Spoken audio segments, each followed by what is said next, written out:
amazing. Almost all of George's favorite people are here, and that's a fantastic tribute to him. I'd like to introduce some special guests. It's quite amazing that I think about 12 people traveled a long way to be here, and some of these people are friends that George has known since the 1950s or 1960s.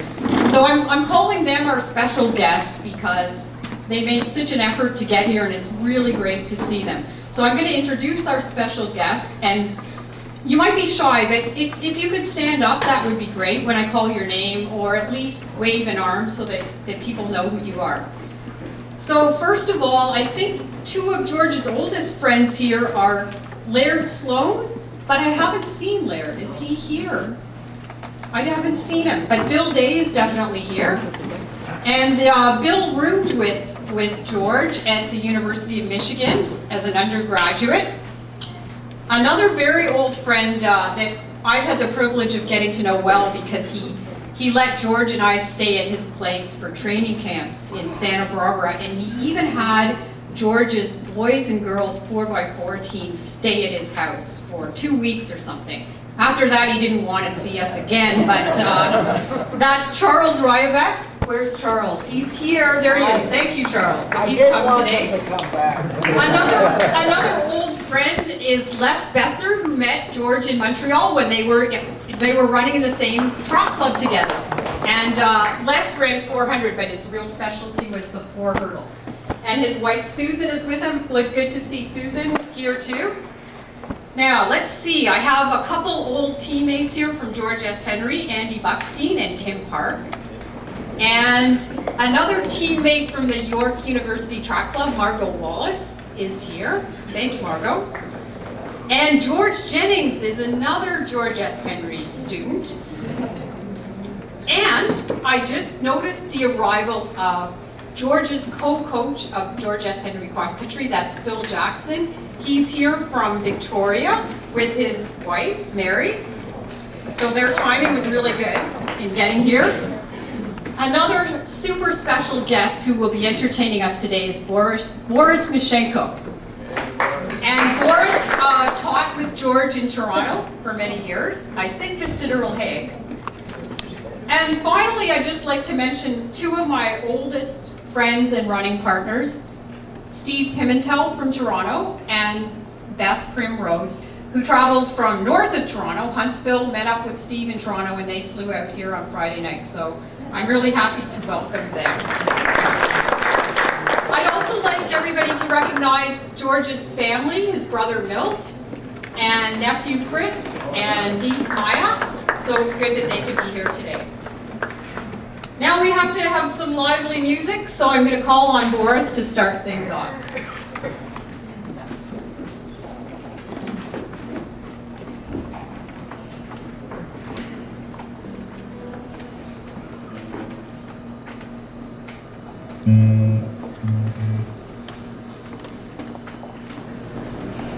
(1933 to 2012). It's a long time. You around? Some people are special, and some of us are special in different ways. This gentleman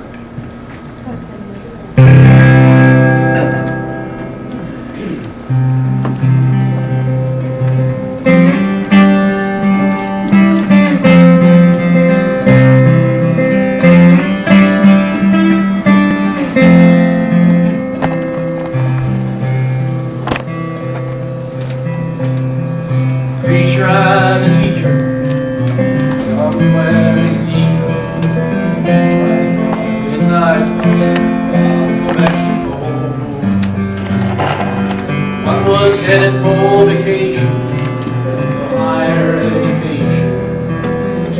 Them were looking for our souls. Oh, the driver never ever saw the stop sign. And 18-wheelers can't up on the track. There are 3 wooden crosses on the right side of the highway. Why, there's not 4 of them.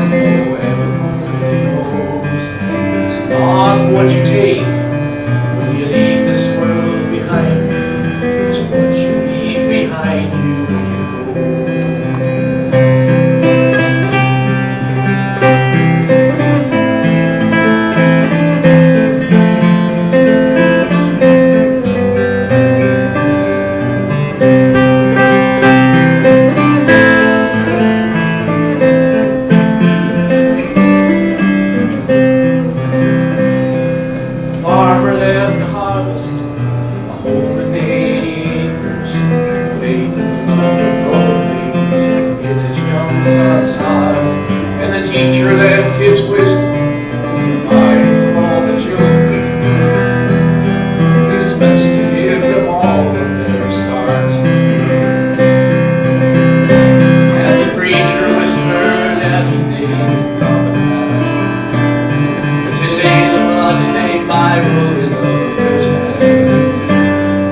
It's not what you take when you leave this world behind. It's what you leave behind you when you go. It's what you leave behind you when you go.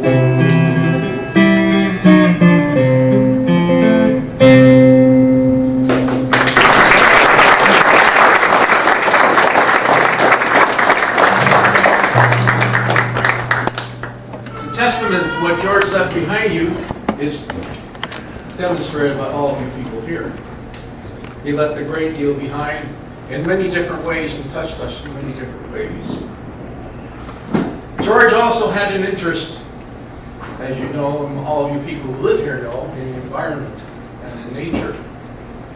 And on one trip to California, and he was there, the two gentlemen from California are here. George was coming back from a social gathering and decided to cross the boulevard in his Honda. You know, Honda compact car is not very wide. So he tried to cross the boulevard, but the boulevard was much smaller than the width of the wheels of his car, and he got stuck going the wrong way on the boulevard and had to be rescued by the troopers. George took risks, all kinds of risks. In North Bay, we went to the Ontario cross-country finals. They were over.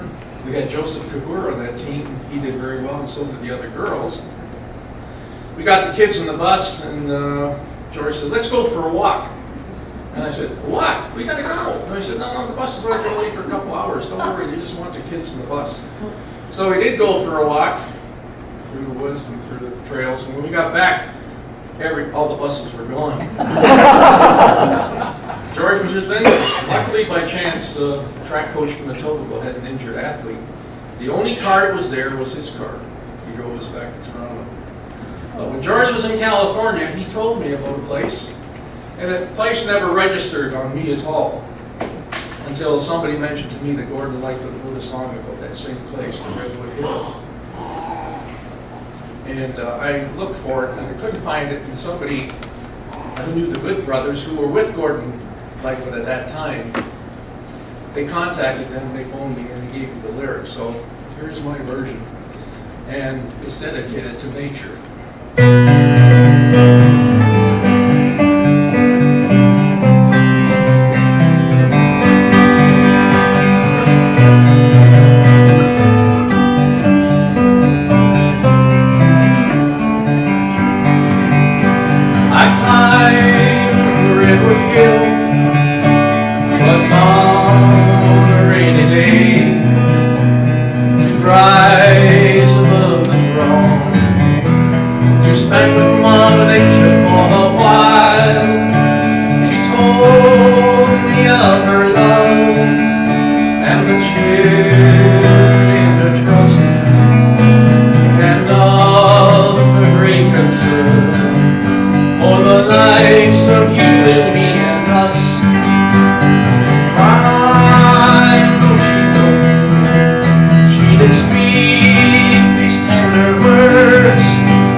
very much, Boris. I'm just amazed at the sound that you got out of that instrument. Very beautiful. We're here today to celebrate the life of our friend, George. I don't want to say a lot of words today because I've already written a lot about George. Some of you have read my blog posts, and I'm sure there's been a lot of interaction that's really helped me a lot. I want this afternoon to be a time when everybody can share their stories about George. We want to remember his passion for running, his warmth, and his quiet sense of humor. He would want us to have a good time today. However, I would like to start off on a serious note with some poetry. Some of you might know that in the last few months of his life, George was getting kind of interested in poetry. For most of his life, he was a very scientific person. He has a master's degree in physiology, and he was always interested in how scientific discoveries could be applied to improving running performance. But I think with the poetry, he was maybe trying to find answers that he couldn't get from science. So I'm going to first call upon John Atkinson to read the poem "No Man is an Island" by John Donne. John was a member of our Phoenix Club here for a few years. So John, come on up. Go ahead.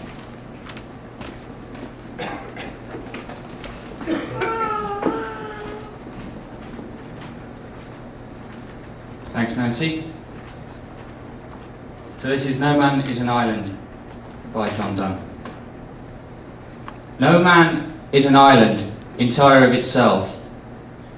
Every man is a piece of the continent, a part of the main.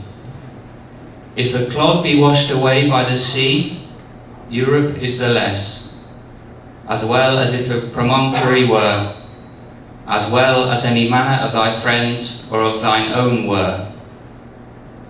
Any man's death diminishes me, because I am involved in mankind, and therefore never send to know for whom the bell tolls. It tolls for thee.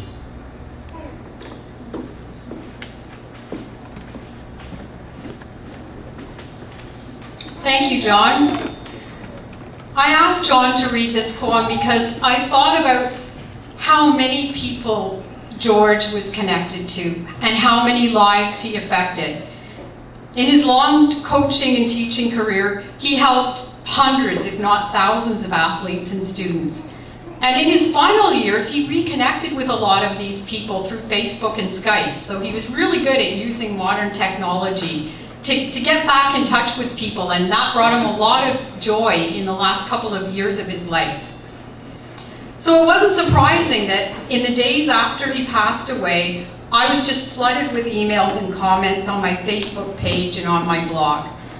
At this time, I was almost in shock, but these messages gave me a lot of comfort. I found that every time I read one, I'd start crying, but at the same time, they made me feel good. And I think the main thing was that these messages reminded me of the person George had been. They reminded me that although the last year was very difficult for both of us, because George was in a lot of pain and he was getting weaker, he was able to do less and less at the gym. It was painful for him, it was painful for me to be a witness. But all of these tremendously positive messages reminded me that almost 99% of George's life was one that was very full, very active, very filled with giving to other people. He ran with a passion, and he shared his love of that sport with countless other people. He gave his athletes unfailing dedication and encouragement. In their emails, so many of these friends and athletes wrote about how George had fostered in them a lifelong love of running, a commitment to being fit for life, and in some cases, he inspired other people to be coaches who took his way of coaching as a model. And then finally, one of his cousins told me that only a few years ago, George had talked to her and convinced her to quit smoking after a decades-long habit. So he was always trying to help people. And all of these messages, I felt like I had been given back the man that I had known since I was 16 years old. Somebody who helped me find and developed my greatest talent. And even more importantly than that, George was an unflagging friend to me for 36 years. I want to speak now for two people who are both very special to George but can't be here today. The first person is Joseph Kabur. George and I met Joseph in Toronto when he was a teenager who had emigrated with his family from Ethiopia a couple of years before. At that time he was 15, he started training with our club, and under George's guidance he became one of Canada's top young distance runners.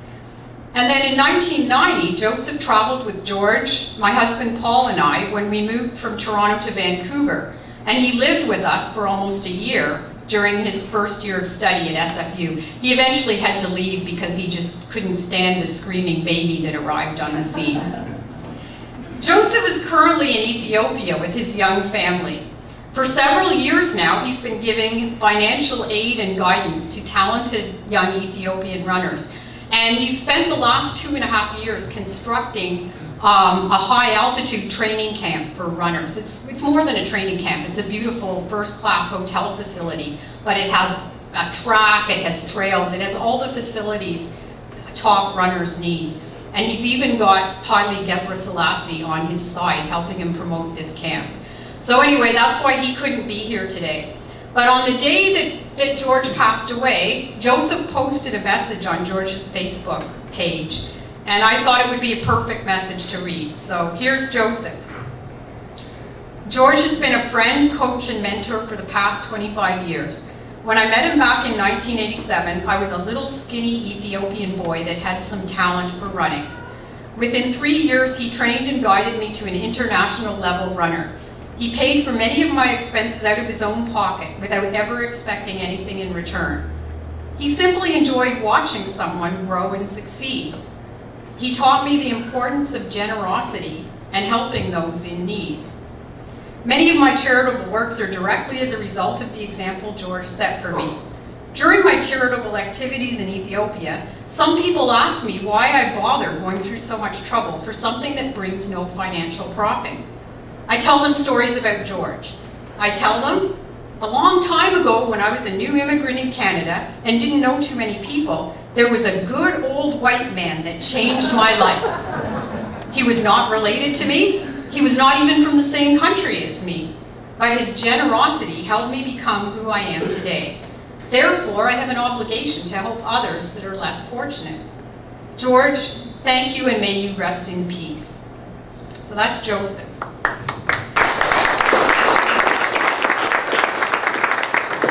The second person I want to speak for is my son, Abibi Teneri. George loved Abibi as if he were his own son or grandson, and there's no greater gift he could have given me as a mother. Abibi's currently in university in Japan, and he's in the middle of exams, so he couldn't be here. And he posted a response to what I just read to you from Joseph, and so I'll read what Abibi wrote there. When I didn't have a lot of time to explain my relationship to George, I would just tell people he was my coach. Sometimes I would save time by telling them he was my grandfather. When he was a bit younger, he was mistaken for my father more than once. George played all those roles for me and more. He stayed up with me on Christmas Eve when I couldn't sleep. He always let me change the channel on the TV and watched cartoons with me. He encouraged me not only in running, but in soccer, taekwondo, gymnastics, and cheerleading. He was there for me at every track meet I ever ran in and spent countless evenings sitting in the taekwondo dojo watching me practice.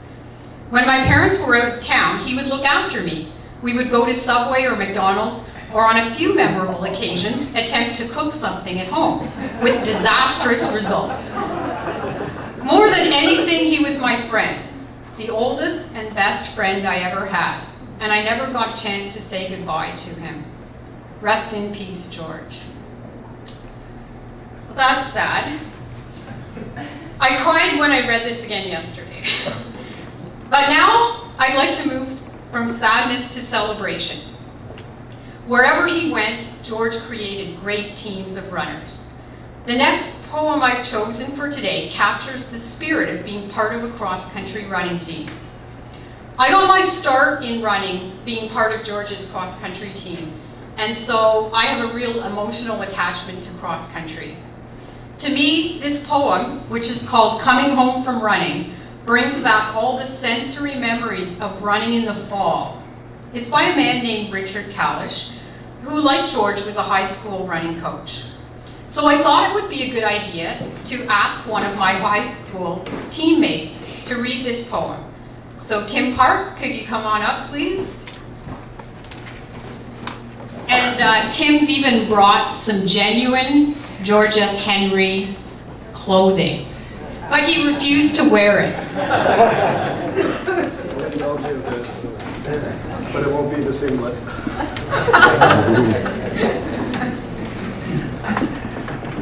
My wife cannot believe I still have this stuff on. But it still fits, yeah.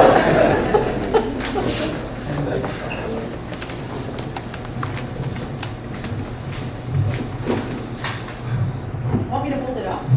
I'll just take it out. I think he's stalling.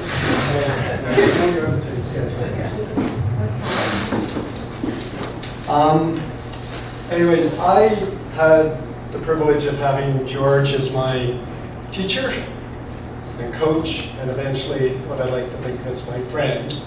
I attended George S. Henry from 1976 to 1980, and I was a kid, I just loved to run. And I certainly wasn't one of George's star athletes, but I had some good results. But one of the things about George was you didn't have to be a star athlete. He still gave you the same amount of time and respect. And that's always stayed with me.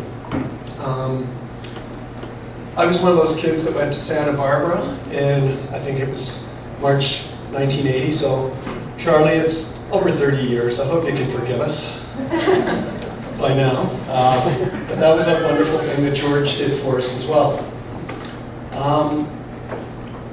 A few years ago, I met George in Toronto for a dinner. And at that point, I told him, thank you very much for everything you taught me. The life skills and the love of sport, and just has helped me so much in my life, and it still does. And George, and the only way George could do it, kind of looked at me and said, okay, Park, you turned out okay after all.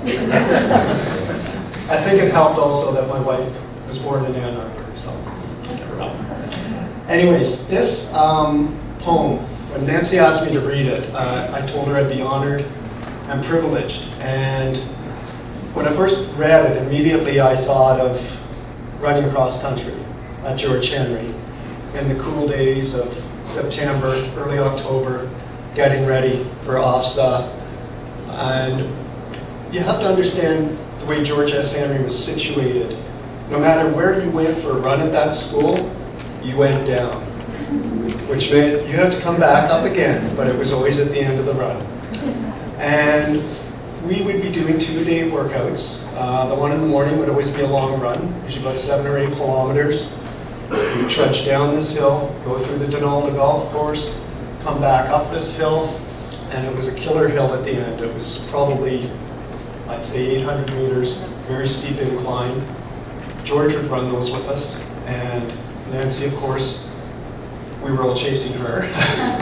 And George was right up there with us. And at that point in time, George was, I'm going to guess, probably about my age, and he'd be kicking my butt in the hill today if he was running at my age.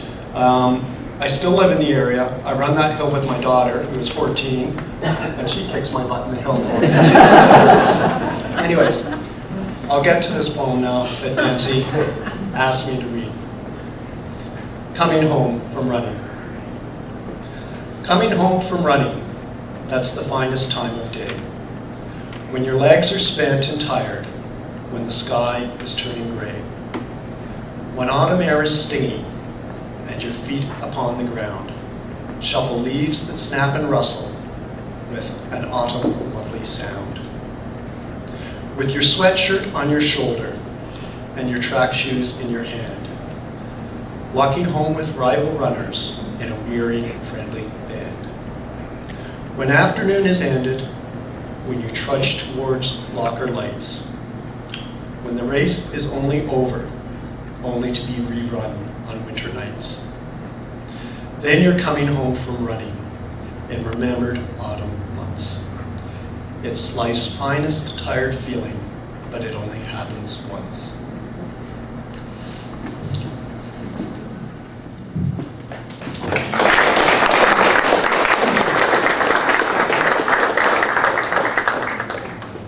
Thank you very much, Tim. Yeah, all of us who went to George S. Henry will never forget that hill, but I think that hill was the best endurance builder we could have ever had. And it was kind of like a mini competition at the end of every workout. Now, I think we're coming to the afternoon's highlight, and leading us through this is going to be Warren McCulloch. Warren's been a member of our Phoenix Running Club for about 7 years now. Recently, the last few years, I'd say Warren was George's star athlete. He raced many great 800 meters over the last few years, culminating in a 5th place finish in the M45 to 49 800 at the World Championships last year in Sacramento.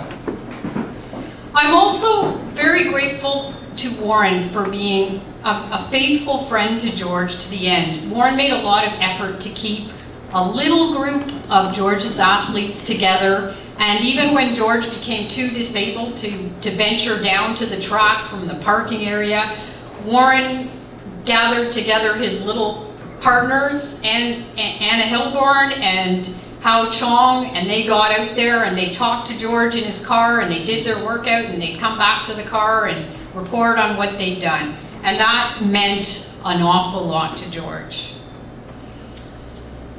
Warren wanted to make a visual tribute to George. Now, we have many, many videos that George made and many photographs. The trouble is, we thought, George isn't in those. But when we really looked, we managed to find a lot of material. We looked through old photo albums. We found a very old 1950s scrapbook and a newer, very nice scrapbook that George's sister-in-law had put together for him when she was ill, and she passed away last September, but she left this beautiful gift for George.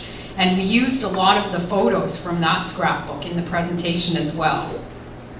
So I'm going to call on Warren now to start the presentation and maybe give some comments. I don't know if you're coming up or what. What's the plan? I'll stay here off the... Okay. Maybe if you can add, because you probably are more familiar with the people in the photos. If we need any more comments. Okay, we'll just see. Stand by. Okay. So wish me luck.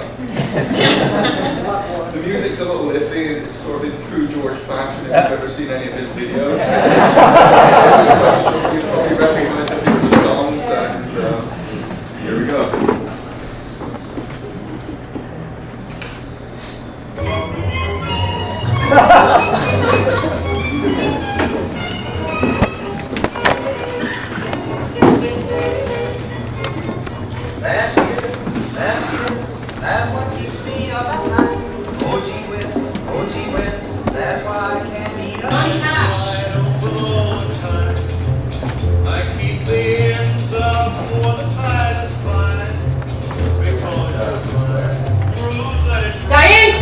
Oh yeah, well, Good, yes, her yeah. maiden name is Mountain. Where's her maiden name?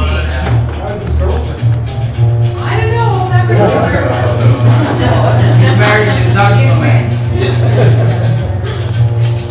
I don't know if you can read this, but look at it later. Keep me on your side.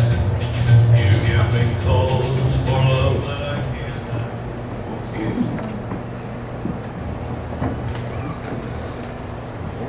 How many people knew George was a Canadian decathlon champion? You got a lot of points for the runs. Put it that way. He was a good jumper too. Good long jumper especially.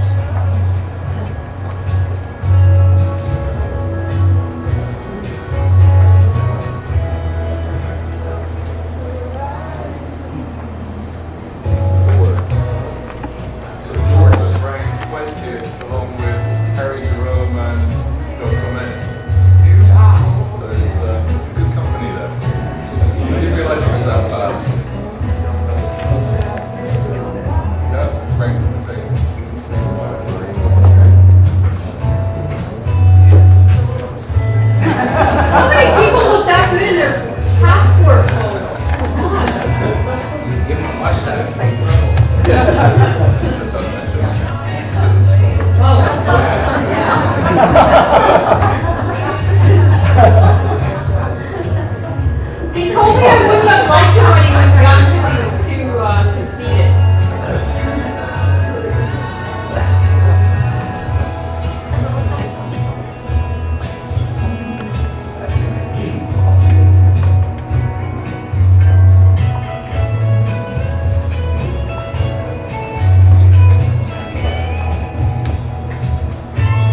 I don't know exactly. He's in his early 20s. Cinder Dracula.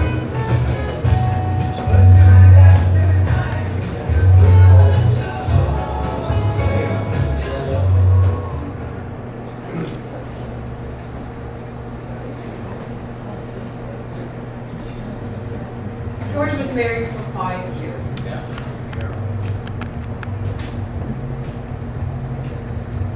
See Charles there. That's Millville on the right. Yeah, that's the old Charles on the left.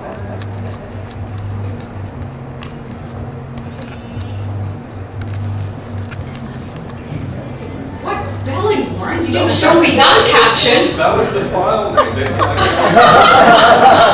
I thought maybe it was a family joke.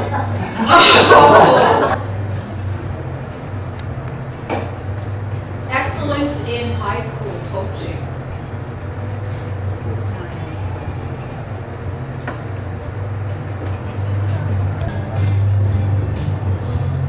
He must be having a good job there. He's smiling. Yeah.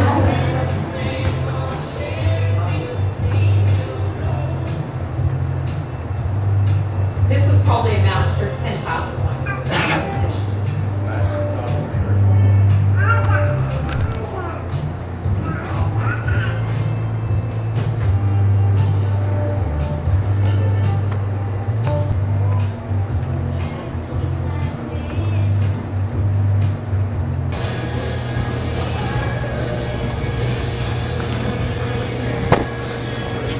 You're not making your comment about the pants today? Oh.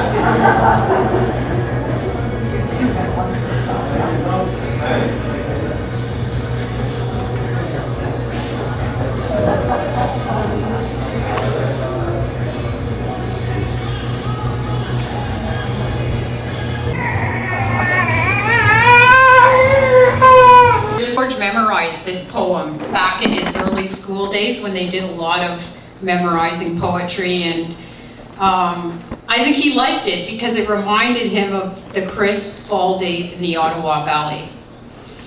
I thought it would be appropriate to ask Sharon McNulty, one of my Phoenix teammates, to read this poem because she was having fun with George on Facebook and trying to guess the mystery poems that he was posting. I'm also very grateful to Sharon for being a good friend to George last year when his heart started getting a lot worse, and she visited him several times, and Sharon understood that George responded well to gentle humor, and I think he listened to her because she is a registered nurse after all, but she has the right touch with people. So Sharon, would you like to come up?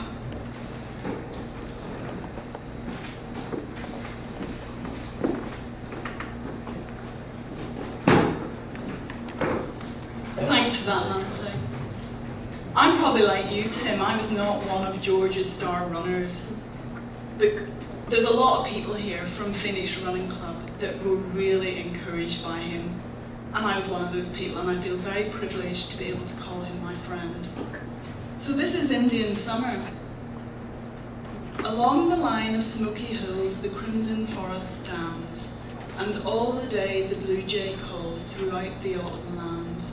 Now by the brook the maple leans, with all his glory spread, and all the summits on the hills have turned their green to red.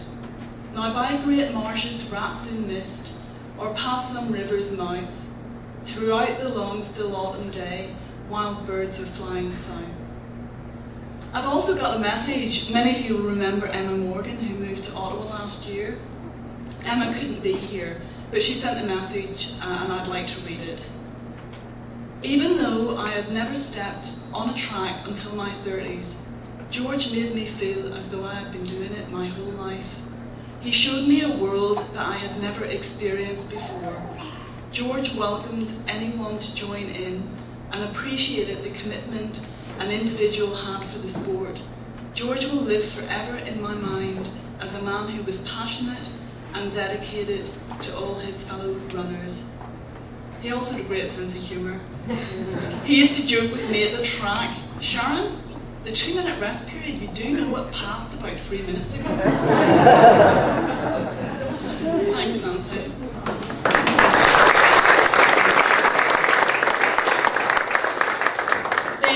that was a very nice reading. Paul, do you need time to set up, or are you okay? Should we have a little intermission, or are you okay? Do we need an intermission? Okay, so I'll call on Paul Teneri now. George lived with us, with our family, for 25 years, something like that, and we really were a family.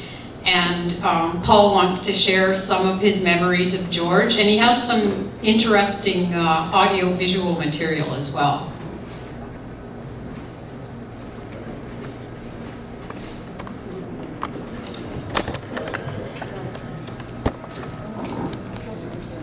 So the reason I'm here today is because I lived with this man for almost 30 years, so I know him about as well as anybody.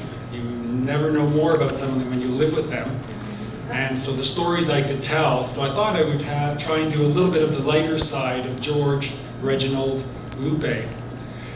There's so many stories I had to choose between them, but in 30 years I heard some really amazing things. Now looking at this picture here, doesn't that remind you of the movie, The Incredible Story of Benjamin Button? He started out looking like an adult, and as he got older, he looked younger. Right? That's why this picture, I mean, you could recognize the man right here. It's amazing. So he was born at the height of the Depression, and he liked to tell the stories of how hard their life was, but since they didn't know anything else, they didn't know how hard their life was. So we prepared a sample of one of their main meals. It's at the front there. It's called, was it butter eye or yellow eye? Yeah, and it consisted of flour, water, and a lump of lard or butter in the middle. And that was their meal, right? And it's amazing that he could become a runner on nutrition like that. So he was born in Hawkesbury, along the Ottawa River there, and the most famous thing about the town is the mill. And it is honest to say that without running, George would probably still be there, working in the mill, having retired now, and doing something completely different. But running was George's life, and running was his passport to a completely different life. I spent some time with George in the last couple of weeks of his life talking about things, and I admired him greatly because he had absolutely no fear of death that I could see. And matter of fact, he made jokes about it. He did not see death as a finish line, but he saw it as a passing zone in an infinite relay. So, and he actually had some funny things to say about it. He said when he died, everybody would cheer. His friends because they honored him, and his enemies because he was dead. And we were looking at a newspaper, and I saw this funny tombstone. I showed it to him, and he laughed really hard. And on the tombstone it said, "See, I told you I was sick."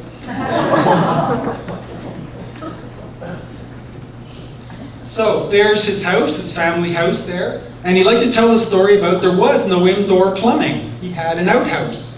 Right? He'd like to tell the story about how his uncle went there one night, and his uncle barely spoke English, and he wasn't familiar with Canadian critters. Right? So he went in the outhouse, and there was this black and white creature in there. And so George remembers hearing these screams coming from the outhouse. "Jumpin' Jesus, helvete fauna!" And this creature sprayed him. Only later did he learn about to be wary of skunks.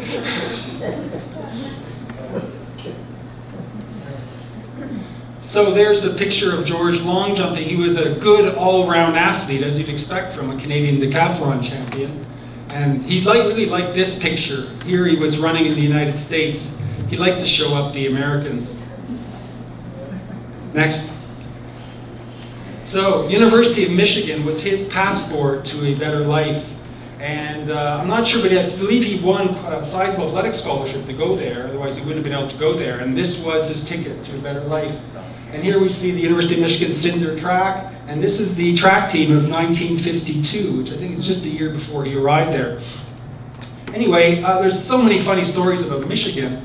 But he started out coming from a poor family. He had to supplement his scholarship with working, and he would wait tables and clean things and so on. And he got tired of that. And George was a very intelligent man, always using his head for entrepreneurship. And he thought, there's 100,000 people going to football games every weekend, and these people are thirsty. So he had the idea, why not make our own cider and serve it to these thirsty people? So the result was this. He made his own homemade cider. Right? And he had a little stand like this at the entrance to the game and a big sign. I think Charles Raylock took part in this, and he could vouch for the big sign saying, "Support our Michigan team." But what he never told them was all the money went to him and his buddies.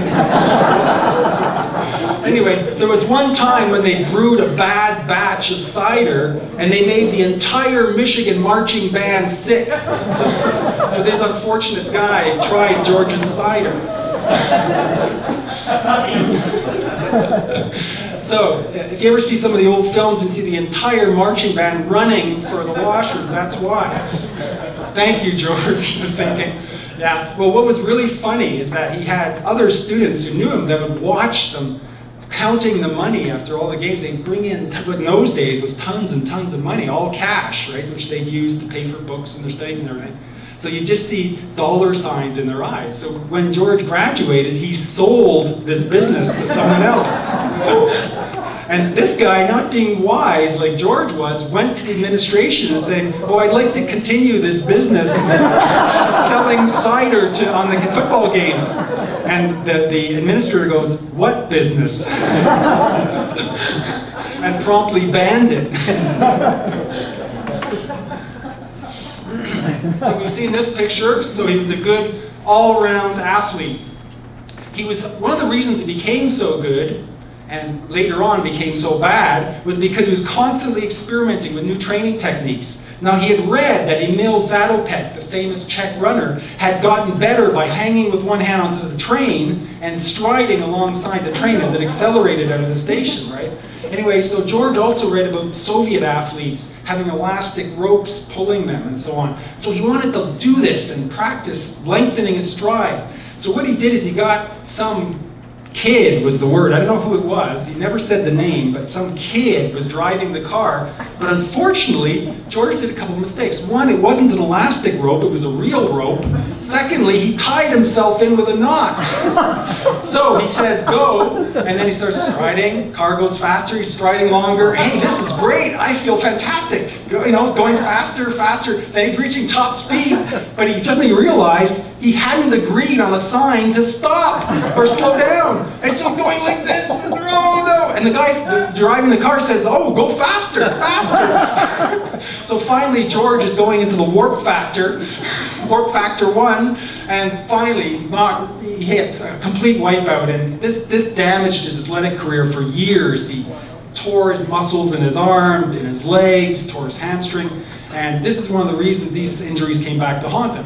But the point I'm making here is that he was always experimenting with new training techniques, and he was willing to be the dummy experimenting, right? So here we see an early running picture. Here you'll see George right here, and Nancy right there, right? So there's a funny story about before Nancy was an athlete, she was a 16-year-old student at George S. Henry, and her sport was ping pong. Okay, and during gym class, George noticed that she had extremely fast motion in her legs, and he approached her and said, "Well, you could be a great athlete." And Nancy literally laughed in his face. And matter of fact, when George started training Nancy, one of the other coaches approached him and said, "You're such a cruel coach, taking someone with who's a spaz and trying to get them to run, or got some disease, muscular disease."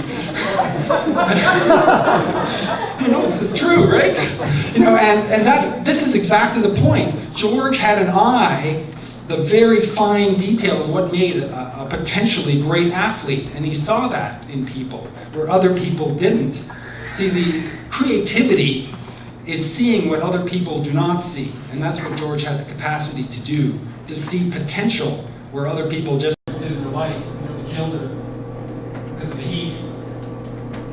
This is Beth Rose, who became a top triathlete, still is winning races in her 50s, which is pretty amazing. And there's the inevitable hugging picture.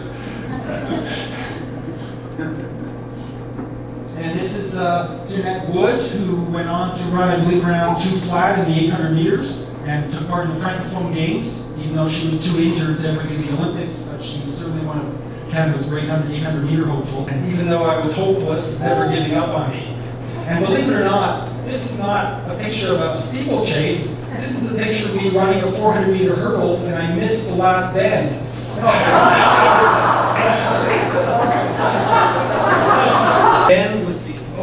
George was the only coach that Ben Johnson called sir. He always said, yes sir, no sir to George. That's pretty amazing that the world record holder in 100 meters is calling George sir. Okay, so here I have a video, and now the quality is so poor because it went from 8mm tape to Betamax to VHS to DVD. So you can imagine all the wear and tear, but I'm going to try and show you. You want to click on that, see if it works?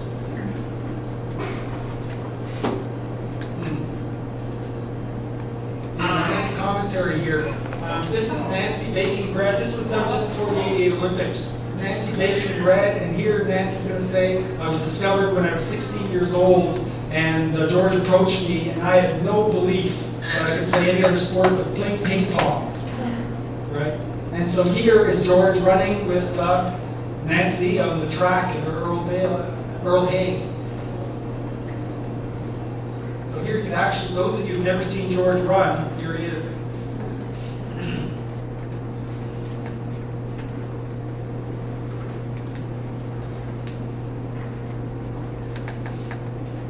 So here the commentary is describing the training. So next thing we want to show Nancy. Well, you can actually hear the sound a little bit.